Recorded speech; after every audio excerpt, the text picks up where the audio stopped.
Աստուծո որդիները և մեղքի խնդիրը Այսօրվա ավետարանի ընթերցումը մեզի կդանե դեպի Հովհաննես առաքյալի թուղթը, որտեղ մենք կհանդիպենք շատ կարևոր և թերևս դժվար հասկանալի ճշմարտության։ Հովհաննեսը գսե. ամեն ոք, ով Աստուծմե ծնված է, մեղք չի գործեր, որովհետև անոր սերմը կմնա անոր մեջ, և չի կրնար մեղանչել, որովհետև Աստուծմե ծնած է, և կավելցնե, որ ասով կդարբերվին իրարմե Աստծո որդիները և սատանայի որդիները։ Այս խոսքերը լսելով սիրելիներ բնականաբար հարց կառաջանա. եթե սա է չափանիշը, ապա այսօր ոչ ոք Աստծո որդի չէ։ Իսկապես, եթե այս չափանիշներով նայենք քրիստոնյաներուն, ապա կթվա, թե քրիստոնյա գոյություն չունի, որովհետև չկա քրիստոնյա, որ չի մեղանչեր, առավել ևս խոսքով։ Հակոբոս առաքյալն ալ գսե. ով խոսքով չմեղանչեց։ Ինչպես կտեսնենք, խոսքով մարդը ամեն քայլափոխի կարող է մեղք գործել։ Սա իսկապես շատ ծանր չափանիշ կտվա։ Արդյոք սա կնշանակե, որ ոչ ոք Աստծո որդի չէ և Աստված այսքան բան ըրավ, որպեսզի մեկ փոքր մեղքը մեզ զրկե Աստծո որդի ըլլալու գրավականեն։ Աստուծո որդի ըլլալու համար պայման կա։ Միայն Աստծուն հավատալով չըլլար, որովհետև Աստվածաշունչը գսե. իմ ուսուցման մեջ պիտի հավատարիմ լինեք։ Որ ուսուցման մասին է խոսքը։ Խոսքը Աստծո խոսքին հավատարիմ լինելու մասին է։ Եթե մեկը հավատարիմ է Աստծո խոսքին և այդ ուսուցման մեջ, ապա բնականաբար պետք է ամեն վայրկյան զսպե ինքզինք։ Այստեղ խոսքը երևի թե ընդհանրապես մեղք չգործելու մասին չէ, քանի որ միակը և անկրկնելի Հիսուս Քրիստոսն է, ով անմեղ էր։ Բայց այստեղ կարևոր է, որ մարդը ներքուստ հավատարիմ է Աստծո խոսքին, և եթե գուզե օրինակ սուտ խոսիլ կհիշե, որ պետք չէ, ուրեմն հավատարիմ պետք է մնալ։ Աստված կտեսնե մարդու ցկտումը հավատարիմ մնալու մեջ։ Սակայն մեկ ուրիշ տեղ ալ գսե. ան որ գսե ես մեղք չունիմ, ուրեմն ինքը խավարի մեջ է։ Ուրեմն բոլորս ալ մեղք ունենք, սիրելիներ, և քանի որ մեղք ունենք, ապա ըստ առաջին տողի զրկված ենք արդյոք Աստծո որդի ըլլալե։ Ինձ կթվա, նախ մենք պետք է ցկտենք, որ Աստված մեր ըրածը տեսնե և գնահատե։ Աստծո ողորմությունը Աստծո կմնա, անոր կողմը կմնա, իր ողորմությամբ պիտի ըլլա, բայց գոնե ցկտումը կտեսնե Աստված։ Այսօրվա Հովհաննեսի ավետարանի մեջ կսվի. եթե դուք իմ մեջս մնաք և իմ խոսքերուս մեջը, և իմ խոսքերս ալ ձեր մեջ պիտի մնան։ Այստեղ սերտ կապ պետք է ըլլա, ամբողջ ժամանակ ուսուցումը, խոսքը, ավետարանի պատգամը չպետք է մարդեն հեռու ըլլա։ Բայց այսօր որքան է մարդը մոտ Աստծո պատգամին և պատվերներուն, այստեղ է մեր խնդիրը։ Շատերը կսեն մարդը չի գիտեր, թող իմանա։ Բայց եթե սորվեցնող ալ չէ եղած, եթե միայն ըսած են եկուր եկեղեցի, մոմդ վարե, խաչդ կաշե գնա, ապա դա միայն մակերեսային է։ Պողոս առաքյալը գսեր, որ ինքն ամբարդ է մեր արյունեն, որովհետև ինչ ուներ տվավ մեզի, առանց պահելու, առանց զլանալու։ Պողոսը տվավ, բայց արդյոք Պողոսին տվածը փոխանցվեցավ ժողովրդին։ Երևի թե սկզբնական շրջանի մեջ այդ չերմությամբ փոխանցվեց, բայց մեր օրերուն հասնելով ուղղակի սարեցավ։ Օրինակելի առաջնորդությամբ բացակայությունն է մեր խնդիրը։ Մենք հասանք դեղմը, որ ամբարգեշտ արարք ունեցող մարդը չի կրնար մույսին գրտել, ուղղակի կարելի չէ։ Պողոսը իր օրինակը գտնե մեջտեղ, ըսելով նայեցեք ինձի, նմանեցեք ինձի, եթե կրնաք։ Նա այդ ամենը ըրած է հանուն Քրիստոսի։ Անոր կխնդրեն, կաղաչեին, մի երթար Երուսաղեմ, որովհետև այնտեղ քեզ սպառնալիք կսպասվի։ Բայց Պողոսը գսեր, որ Քրիստոսի անվան համար պիտի երթա ոչ միայն կապվելու, այլ նույնիսկ մեռնելու։ Եթե այսօր չկա մարդը չի կարողանար վերցնել Քրիստոսի խոսքը։ Քրիստոսի խոսքը չի նստիր մարդու սրտի մեջ, որովհետև ով որ իրեն կփոխանցե այդ խոսքը, անոր սրտի մեջ ալ չկա։ Ամբողջ գաղտնիքը այստեղ է, թե ինչու Աստծո խոսքը մնաց խավարի մեջ։ Աստվածաշունչը գսե, այս աշխարհի որդիները լուսով որդիներու նման չեն։ Լուսով որդիները անոնք են, որոնք պետք է այդ լույսը մեզ փոխանցեին, բայց այսօր ցավոք սրտի լուսով որդիներու մեջ չկա այդ գայծը, ավելի ճիշտ լուսո հայրեր չունենք։ Հետո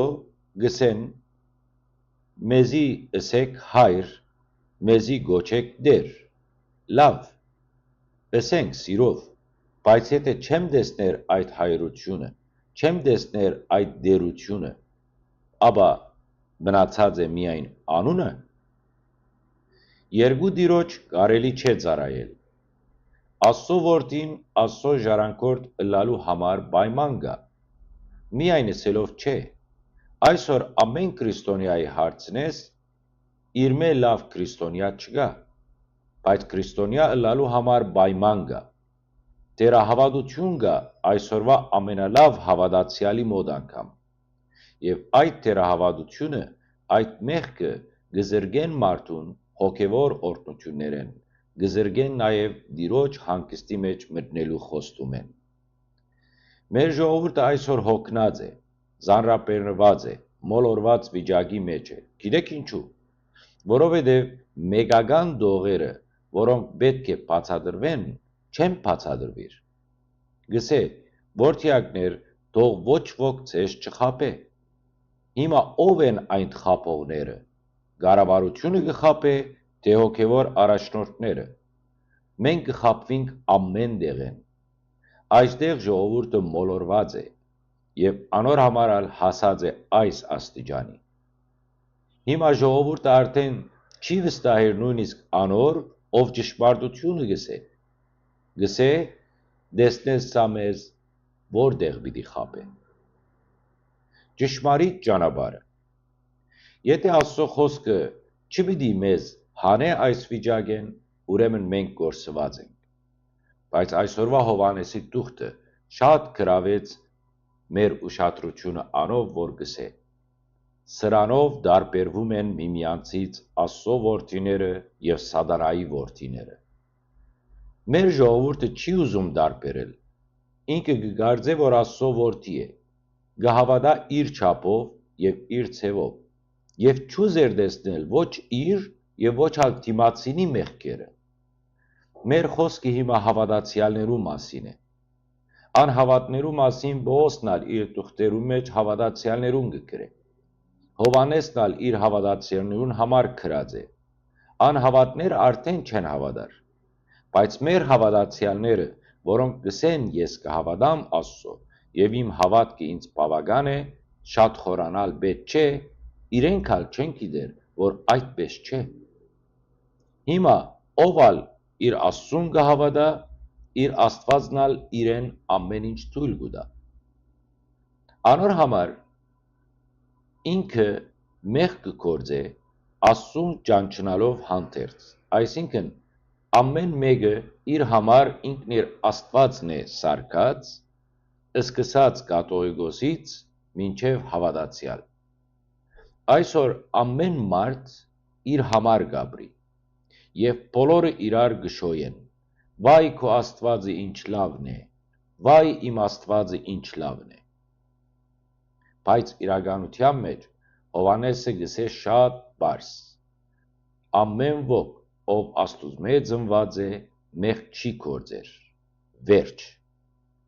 Հիմա բոլորս մգրդությամբ ծնված ենք այդ ավազանեն, դե ուրեմն պետք է չգործենք մեղք։ Եթե կգործենք, ուրեմն կդարբերվենք Աստծո որդիներեն։ Սա շղթամն է, որ անվերջ կբդդվի նույն տեղը։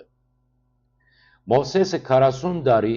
այդ մարդոց անապատով անցուց։ Ավետյաց երկիր չանցան։ Մովսեսն ալ չանցավ։ Միայն երկու հոգի անցան այդ կողմ։ Այդքան մարդ է 2 հոգի, միլիոններեն 8 հոգի դաբանի մեջ մտան, մնացածը չմտան, ուրեմն միշտ այսպես եղած է, այսօր ալ այսպես է, մեզ մե առաջ ալ այսպես եղած է, բայց այդ օրինակները մենք ունենք, անոնք չունեին օրինակ, հենց առաջին մեղք գործող մարդը, Ադամը եւ Եվան, ոչ մեկ օրինակ չուներ իր աչքին առջև, անգե հետո մարդիկ ունեին այդ օրինակը, բայց անգամ ևս այդ օրինակները չօգնեցին իրենց, հիմա մենք առավել ևս մեծ օրինակ ունենք, Քրիստոսը եւ իր աշակերտները, բայց սա նույնպես չօգնեց մարդուն, ուրեմն մտածենք, Աստված գիտեր, որ մարդն այսպես է, ինչ գագնգալ է մարդեն, ուղագի ցկդիր, ուրիշ բան պետք չէ, կարող է հասնել գադարելիության, թե պետք Քրիստոսը գսե գադարյալ եղեք, ինչպես ձեր երկնավոր հայրը գադարյալ է,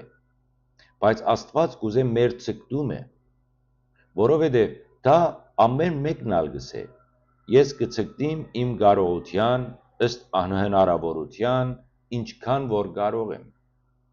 բայց ցկդումը հոգևոր դաշտի մեջ չի գրնար ըլլալ, եթե մեկը ցկդի եւ աշխարհի մեջ լավ ըլլա եւ հոգևոր դաշտի մեջ, Աստված գսե երկու դիրոջ չես գրնար ծառայել, այստեղ ալ բատնեշ կտրվի մեր թեմ, այսինքն օրինակ բերելու համար, ինչպես Պակրատ սրբազանը ըրավ,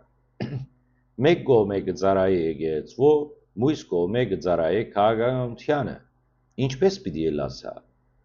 նա ցախողեցավ, թե քաղաքականության մեջ եւ թե հոգևորի մեջ նույնպես դաբալվեցավ, ոչ թե ցախողվեցավ, այլ դաբալվեցավ, հեղինակությունը հավասարեցավ զերոյի, չի գրնար Աստված կամ Աստծո այդ խոսքերը վերցնել, երթալ մտնել գեղդոտ քաղաքականության մեջ եւ փորձել այնտեղ դեղաշարժ ընել, ինքը լույսեն ալ զրկվեցավ, մեր աչքի առջև է անոր հեղինակությունը, որ ուներ Պակրատ սրբազանը, անգե ոչ մեկ բան չմնաց, եւ այն ցկդումը, որ ուներ դառնալու վարչապետ, դա դաբալվեցավ, մարդը